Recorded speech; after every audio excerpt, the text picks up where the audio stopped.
Are you actually going to pay attention? I am. Why don't you tell the listeners how you really screwed things up today?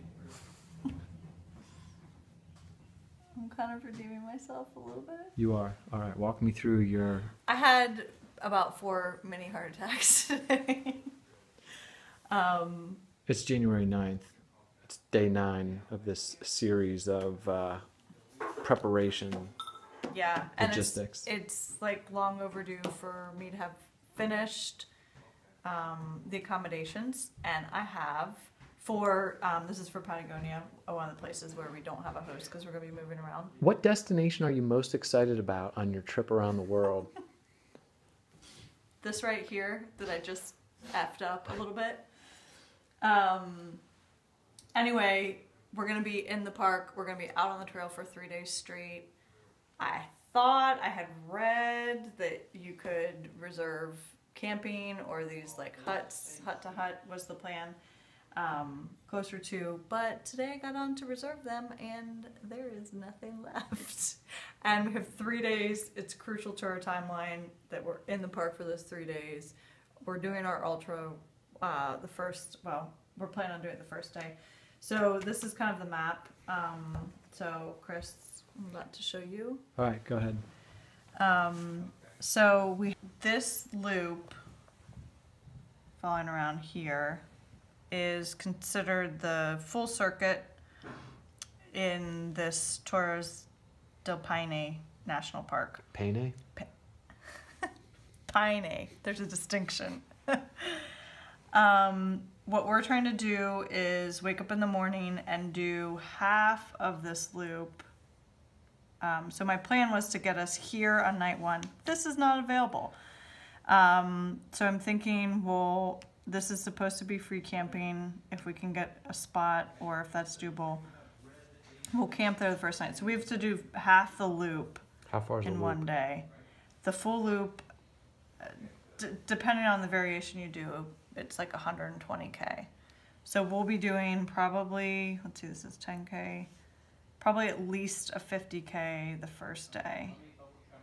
We're gonna need to reserve time to stop and see if we can get food here and the rest of the stuff we're gonna have to bring. It's a lot like baby Jesus when there was no room for him. There is no room in the inn for us. And you can't just pitch a tent anywhere, which I wish you could. What would Jesus do? Beg. Borrow, steal, whatever he could. So the question for you, Chris, is when we camp there and we wake up and we're hungry, we've got to make it at least 10K. This is the day after the ultra, keep in mind. Not a problem. So the question is from Camp Paso to this geometric dome here is Wait a minute, when you say geometric dome, no. You mean that? Oh yeah. Which probably has like mice and rats living in it. And hippies. Anyway, so my question for you is this 33K the day after an ultra? How are you feeling about that? Not a problem. And then we'll spend the night there. And then, so most people, these are the famous Torres, which is like these spires on my Patagonia book. Most people like try to do something where they're trying to see it at sunrise. But what I'm thinking is... We've seen it. We've seen it at sunrise right there. I read one blog that said it's actually a lot less crowded and cooler at sunset.